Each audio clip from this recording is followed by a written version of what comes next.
Wade Wilson, formerly a resident of a moldy Gotham studio, currently the lord of Chimichanga Manor, stood on his velvet-drenched balcony overlooking the rolling hills of Yorkshire. He was wearing a silk bathrobe embroidered with Hello Kitty faces and holding a golden chalice filled with room-temperature Baja Blast.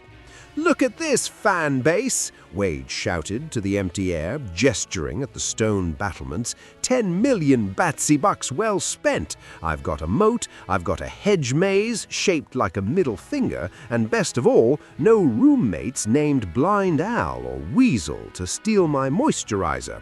This is the life, pure, unadulterated solo luxury. He took a long sip of his drink and let out a satisfied burp. Life in England was perfect. He spent his mornings watching British soaps, his afternoons practicing extreme punting in the moat, and his evenings eating enough deep-fried Mexican food to kill a blue whale. He had given his staff the week off because, in his words, "I need to get in touch with my inner hermit, and also I'm pretty sure the butler was judging my collection of vintage Golden Girls lunchboxes."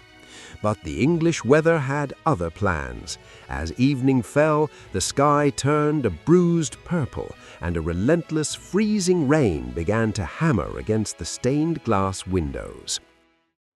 Wade was tucked into his four-poster bed, wearing a nightcap and hugging a tactical plushie of a fluffy unicorn when it happened. Ding-dong! The sound didn't just ring, it vibrated through the stone floor like a tectonic shift. Wade bolted upright, his mask, which he wore under his nightcap, widening at the eyes. Who the hell is visiting at midnight? If it's a group of plucky kids with a talking Great Dane, I'm already a suspect. He trudged down the grand spiral staircase, his fuzzy slippers slapping against the cold marble. He reached the massive oak doors and flung them open, katanas ready. Rain lashed against the threshold, the wind howled. The driveway was empty. "Ha ha ha, very funny. The ding-dong ditch prank, really? I've fought gods, you little punks. I have a very high functioning healing factor and zero patience." He slammed the door, marched back up 112 stairs, and crawled back into bed. He had just pulled the duvet to his chin when ding-dong, ding-dong, ding-dong. Wade went from 0 to maximum effort in 2 seconds. He leapt out of the window, performed a triple backflip into the mud, and sprinted to the front door, ripping it open from the outside. Nothing. Just the sound of a distant owl and his own heavy breathing. "Okay," Wade muttered, shivering in the rain. "Either the house is haunted, or I'm finally having that mental breakdown the doctor promised. Either way, I'm not getting deposit back." The next afternoon, Wade decided to soothe his frayed nerves with a culinary masterpiece. He had spent 4 hours prepping a 20-pound turkey, ingested with butter and seasoned with Deadpool's secret spice rub, mostly paprika and crushed Cheetos.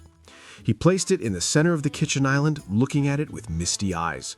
"You're beautiful, Henrietta. You're gonna look so good in my stomach." He turned his back for exactly 3 seconds to grab a carving knife. He heard a faint, high-pitched giggle, like a child trying to hide in a closet. Wade spun around. The island was empty. Not a crumb remained. Henrietta was gone. "What? No! No, no, no!" Wade ran to the hallway. "Hey, nobody steals a man's bird. That's a violation of the Geneva Convention. I will find you and I will make you watch the Green Lantern movie on a loop." He ran back into the kitchen, drawing his katanas. He was seething. He stood in the center of the room, his white eyes darting back and forth. Suddenly, a frying pan lifted off the rack. It hovered for a second, then, clang! It bounced off Wade's head. "Ow! Hey!" Then came the spices. The salt shakers began to dance, spraying him in the face. The flour bags burst, coating Wade in a layer of white powder. "Okay, poltergeist, I see how it is." Wade swung his blades at the air. "I've seen the movies. I'll get the salt. I'll get the Winchester brothers. A drawer flew open, and a flurry of silver spoons pelted him like a rain of shrapnel. "Stop it! Just stop!" Wade yelled, waving his arms like a windmill. The chaos ceased. The kitchen grew deathly quiet. Then, slowly, a translucent white shape began to coalesce near the pantry. It was round, soft, and had massive, innocent blue eyes. "Hello," the ghost said in a soft, airy voice. "I'm Casper. I'm sorry about the turkey. I was just hungry and lonely." Wade stared. He lowered his katanas. You're a marshmallow.